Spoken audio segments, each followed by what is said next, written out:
రీసెంట్గా చనిపోయిన మాజీ ప్రధాని మన్మోహన్ సింగ్ జీవితంలో అత్యంత క్రూషియల్ అయినటువంటి ఇన్సిడెంట్స్ గురించి రెండు బిగ్ ఇన్సిడెంట్స్ గురించి మన వీడియోలో మాట్లాడుకుందాం. చాలా మందితో మాట్లాడి వీడియో చేస్తున్నా. ఒక 1000 లైక్స్ ఇవ్వండి, నాకు చాలా హెల్ప్ఫుల్ అవుతుంది. లైక్ కొట్టేసి వీడియోని చూడడం మీరు కంటిన్యూ చేసేయండి. అంటే ఈ వీడియోలో ఆ విషయాలన్నీ కవర్ చేద్దాం. 1991 మే నెల 21వ తారీఖు ఎన్నికల ప్రచారంలో ఉన్నటువంటి రాజీవ్ గాంధీని హత్య చేశారు గుర్తు తెలియని వ్యక్తులు. ఆ తర్వాత కొద్ది రోజులకే నేషనల్ ఫ్రంట్ ఆధ్వర్యంలో నడుస్తున్నటువంటి చంద్రశేఖర్ ప్రభుత్వం కుప్పకూలిపోయింది. దాంతో ప్రభుత్వ ఏర్పాటుకి కాంగ్రెస్ పార్టీ చకచక పావులు కదిపింది. అప్పటికే రాజీవ్ గాంధీ హత్య జరగడంతో కాంగ్రెస్ పార్టీకి ప్రాంతీయ పార్టీలు ఉంటాయి కదా రాష్ట్రాల్లో, అవి కూడా మద్దతు ఇచ్చారు.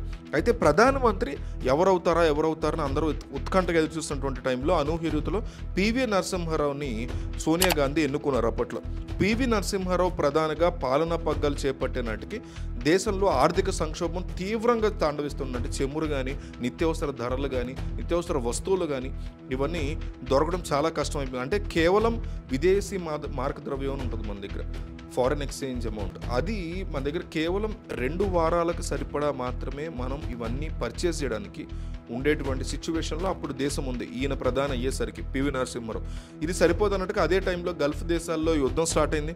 దానివల్ల చమురు ధరలు అంటే ఆయిల్ యొక్క ప్రైసెస్ ఒక్కసారిగా పీక్స్కి వెళ్ళిపోయినాయి అనమాట.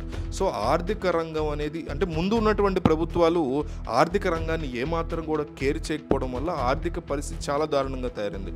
పోనీ విదేశాల నుంచి రుణాలు ఏమైనా తీసుకుందామంటే మన దేశ ఆర్థిక పరిస్థితి చూసి అప్పట్లో ఏ ఒక్క దేశం కూడా అప్పిచ్చే పరిస్థితి లేదు. ఇండియాకి గనక అప్పిస్తే తిరిగి రాదు అని ఫిక్స్ అయిపోయినాయి అన్ని దేశాలు. పరిస్థితి ఇలాగే కనుక కొనసాగితే 2 వారాల్లో దేశం దివాళా తీయడం గ్యారంటీ అనే పరిస్థితి ఉంది. సో దీని నుంచి ఎట్లా గట్టెక్కాలనేది కూడా ఎవరికి తెలియని పరిస్థితి. దాంతో డ్యామేజ్ కంట్రోల్ కనుక చేయకపోతే దేశం అంతా కరువు పట్టుకుంటుంది దేశం అని పివి నరసింహారావుకి అర్థమైంది. సో ఈ గంట నుంచి గట్టెక్కించేటువంటి వ్యక్తి ఎవరు అని తెగ ఆలోచించారు పివి నరసింహారావు. తన క్యాబినెట్లో గనక ఒక సరైన వ్యక్తిని ఆర్థిక శాఖ మంత్రిగా తీసుకుంటే ఈ గండం నుంచి మనం గట్టెక్కచ్చు అని పివి నరసింహారావుకి బలంగా అనిపించింది. రాజకీయాలతో ఏమాత్రం సంబంధం లేని, రాజకీయ మెంటాలిటీ లేని ఆర్థికవేత్త అయ్యి ఉండి, అపార తెలివితేటలు ఉన్నటువంటి వ్యక్తి అయ్యి ఉండి, ప్రతిపక్షాలు చెప్పే మాటలకి వేసేటువంటి కౌంటర్లకి నోటితో కాకుండా బుర్రతో సమాధానం చెప్పగలగాలి, సేమ్ టైం అంతర్జాతీయ థింగ్స్ని డీల్ చేయగలగాలి అనే వ్యక్తిని వెతికారు. సో 1991లో తాను సలహాదారుగా ఉన్నటువంటి పివి శర్మ అనేటువంటి వ్యక్తికి ఎవరో చూడండి అని ఈయన పురమాయించారు. దాంతో 2 రోజుల తర్వాత గతంలో రిజర్వ్ బ్యాంక్ గవర్నర్గా పనిచేసి ఆ తర్వాత లండన్ స్కూల్ ఆఫ్ లో గవర్నర్గా ఉన్నటువంటి, అలాగే చంద్రశేఖర్ గవర్నమెంట్లో కూడా ఆర్థిక ప్రధాన అడ్వైజర్గా ఉన్నటువంటి మన్మోహన్ సింగ్ యొక్క పేరు వినిపించింది. మొదట ఐజీ పటేల్ని తీసుకోవాలి ప్లేస్లో ఫినాన్స్ మినిస్టర్గా అనుకున్నారు. కానీ ఐజీ పటేల్ మాత్రం చాలా క్లియర్ కట్గా ఐజీ పటేల్ పివి నరసింహారావు యొక్క ఆఫర్ని రిజెక్ట్ చేశారు. నేను ఢిల్లీకి వచ్చి పనిచేయలేనని ఆయన ఓపెన్గా సున్నితంగా తిరస్కరించారు. దాంతో పివి నరసింహారావుకి మన్మోహన్ సింగ్ యొక్క ఆప్షన్ అయ్యారు. సో వెంటనే ఆయనకి పేరుని టిక్ పెట్టి ఇక అక్కడి నుంచి అంటే జూలై ఆ టైంలో మన్మోహన్ సింగ్ని అలెగ్జాండర్ అనేటువంటి అడ్వైజర్ ఉంటారు, ఆయన ఫోన్ చేసి, అప్పుడు మన్మోహన్ సింగ్ విదేశాల నుంచి తిరిగి వచ్చి గాఢ నిద్రలో ఉంటే 1-2 సార్లు ఫోన్ రావడంతో మెలకు వచ్చి మరి ఫోన్ చేసి చూస్తే అవతల అలెగ్జాండర్. సో ఈ టైంలో ఏంటి సార్ ఏమైంది, ఏమైనా అర్జెంట్ పనా అని ఆరాధిస్తుంటే, కంగ్రాట్స్ అండి మీరు ఆర్థిక మంత్రి కాబోతున్నారు, పీవీ క్యాబినెట్లో మీరు పని చేయబోతున్నారు అంటూ పీసీ అలెగ్జాండర్ శుభాకాంక్షలు చెప్పారు.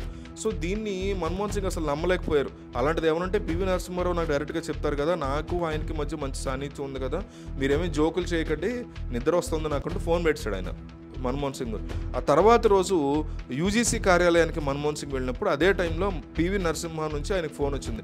ఈరోజు మధ్యాహ్నం 12 గంటలకి మీ ప్రమాణ స్వీకారం, మీరు ఆర్థిక మంత్రిగా ప్రమాణ స్వీకారం చేయబోతున్నారు, గంట ముందు నా దగ్గరికి రావాల్సిందే మీరు అని ఓపెన్గా చెప్పాడు. మీరు అక్కడ ఏం ఆడాలో కూడా నేనే చెప్తానని పివి నరసింహారావు చెప్పడంతో మన్మోహన్ సింగ్ ఒకసారిగా షాక్ అయ్యారు. మధ్యాహ్నం 12 గంటల టైంలో పివి నరసింహారావు దగ్గరికి వెళ్తే ఆయన ఒకటే మాట చెప్పారు, దేశ పరిస్థితి ఏంటో మీకు తెలుసు, దేశాన్ని ఆర్థికంగా కాపాడగలిగింది నువ్వు ఒక్కడవే, ఇదే నా నమ్మకం.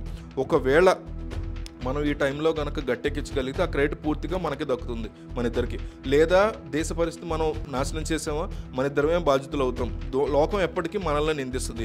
సో ఈ క్లిష్ట పరిస్థితిని నువ్వు మాత్రమే పరిష్కరించగలవని నేను నమ్మి నీకు అప్పచెప్తున్నా, నువ్వు ఈ నమ్మకాన్ని నిలబెడతావని కూడా నాకు నమ్మకం ఉందని. సో మన్మోహన్ సింగ్ ఇంకా కాదనలేక రంగంలో దిగిపోయారు. ఆ తర్వాత 1991 జూన్లో ఆర్థిక శాఖ మంత్రిగా మన్మోహన్ సింగ్ ప్రమాణ స్వీకారం చేశారు. అదే రోజు అదే వేదిక మీద ప్రధానమంత్రిగా పివి నరసింహారావు కూడా ప్రమాణ స్వీకారం చేశారు. ఇద్దరు కలిసి ఆర్థిక సంస్కరణలు తీసుకొచ్చి గాడిలో పెట్టారు. ఈ విషయం చాలామందికి కూడా క్లియర్గా తెలుసు. సో మన్మోహన్ సింగ్ యొక్క లైఫ్లో ఇది ఫస్ట్ బిగ్గెస్ట్ ఎపిసోడ్. ఇంకొక సెకండ్ బిగ్గెస్ట్ ఎపిసోడ్ ఆయన అనూహ్యంగా ప్రధానమంత్రి అయినటువంటి ఇన్సిడెంట్ ఇది. 2004లో జరిగినటువంటి ముందస్తు ఎన్నికల్లో ఉమ్మడి ఆంధ్రప్రదేశ్లో చంద్రబాబు నాయుడు ముందస్తు ఎన్నికలకు వెళ్ళారు. అట్లా కేంద్రంలో కూడా వాజ్పేయి సర్కారు ముందస్తు ఎన్నికలకు వెళ్ళి ఇద్దరు కూడా ఇక్కడ ఉమ్మడి ఆంధ్రప్రదేశ్లో చంద్రబాబు ప్రభుత్వం, కేంద్రంలో ఉన్న వాజ్పేయి ప్రభుత్వం రెండు కూడా అంటే ఓడిపోయి ముందస్తు ఎన్నికలకు వెళ్ళి. సో ఎన్డీఏ ఓడిపోయి యూపీఏ అధికారంలోకి వచ్చింది. అప్పుడు సోనియా గాంధీ ఇక కాబోయే ప్రధానమంత్రి అని అందరూ కూడా ఫిక్స్ అయినటువంటి సిచ్యువేషన్ ఇది. సడన్గా సుష్మా స్వరాజ్ ఎంట్రీ ఇచ్చారు.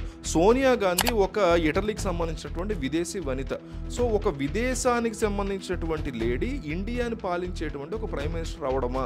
ఇది కనుక జరిగితే నా జుట్టు కట్ చేసుకుని గుండు కొట్టించుకుని తెల్ల చీర కట్టుకుని కట్టిక నేల మీద పడుకుంటాను అని సుష్మా స్వరాజ్ కానీ బీజేపీ కానీ నానా రచ్చ చేశారు.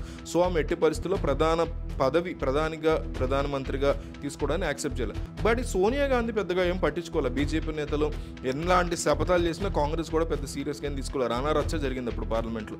సో బీజేపీతో కానీ మిత్రపక్షాల నేతలతో కానీ సమావేశాలు పెట్టుకుంటలేరు. సంకీర్ణ ప్రభుత్వాన్ని ఏర్పాటు చేయడానికి వివిధ పార్టీల నేతలంతా కూడా భేటీలు జరుపుతున్నారు. ఆమె ప్రధానమంత్రి అవబోతున్నారు, అందరూ ఫిక్స్ అయ్యారు. అయితే రెండు ఘటనల వల్ల ఇద్దరు వ్యక్తుల యొక్క మాటల వల్ల సోనియా గాంధీ తన మనసును మార్చుకోవాల్సి వచ్చింది. ఇప్పట్లో ఏంటంటే రాజకీయ నేతల మధ్య వ్యక్తిగత పగలు, గొడవలు, రచ్చ, తిట్టుకోవడాలు, బూతులు, గొడవలు ఉండేది. అప్పట్లో చాలా వరకు బెటర్గానే ఉండేవారు.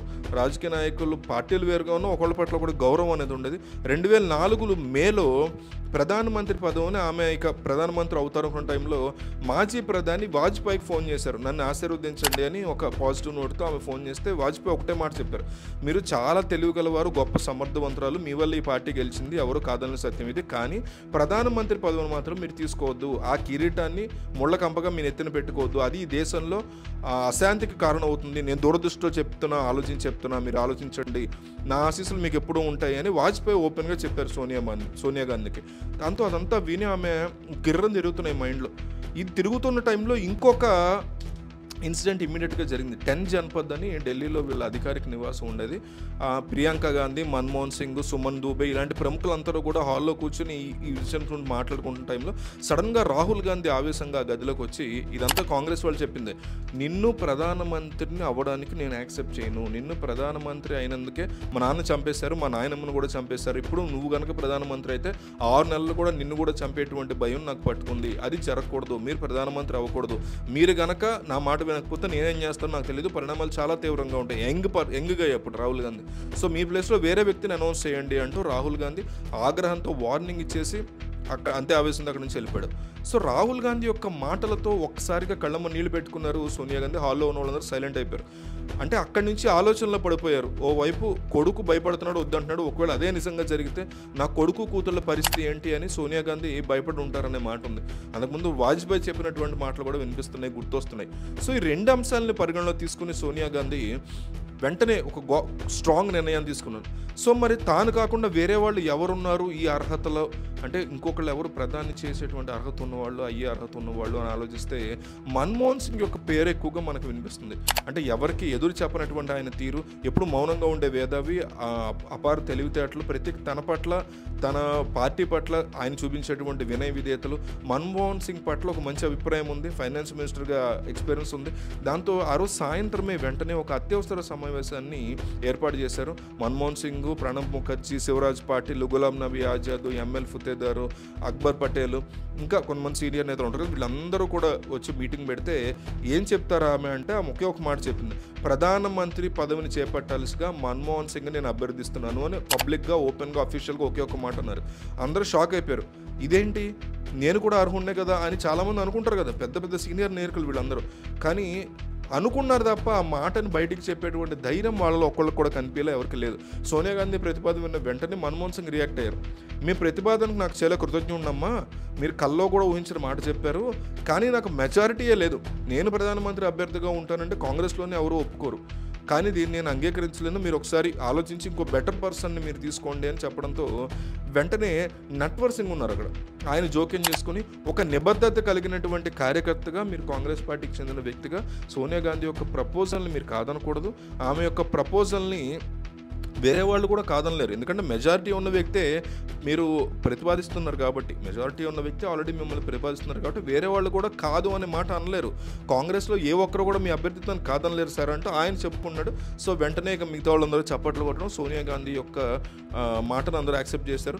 2004 మే 18వ తారీఖున సోనియా గాంధీ మన్మోహన్ సింగ్లో అప్పటి రాష్ట్రపతి president of India APJ Abdul కలాంని కలవడం, మన్మోహన్ సింగ్ యొక్క పేరుని అధికారికంగా ప్రకటించడం, ఆ తర్వాత ఏం జరిగిందో అందరికీ తెలిసిందే. మొత్తాన్ని చూసుకుంటే మన్మోహన్ సింగ్ని 2 సార్లు ఈ అడగకుండానే పెద్ద పెద్ద పదవులు ఆయన్ని వరించాయని చెప్పుకోవాలి. అనేక రకాల టాపిక్స్ మనం ఛానల్లో కవర్ చేస్తాం. ఒకసారి మన ఛానల్ ఓపెన్ చేయండి, మీరు అన్ని వీడియోస్ అని కొట్టండి. కొత్త వాళ్ళు అయితే చూడండి వీడియోస్ అన్ని, అనేక రకాల ట్రెండింగ్ టాపిక్స్ మనం కవర్ చేస్తున్నాం. ఒకసారి మీరు సబ్స్క్రైబ్ చేసుకోండి. ఇందాక అడిగినట్టు వీడియోకి నాకు 1000 లైక్స్ ఇవ్వండి, చాలా హెల్ప్ఫుల్ అవుద్ది. మీకు ఈ టాపిక్ మీద మన్మోహన్ సింగ్ సంబంధించి ఏమేమి ఆడాలనుకున్నారు ఏంటనేది కామెంట్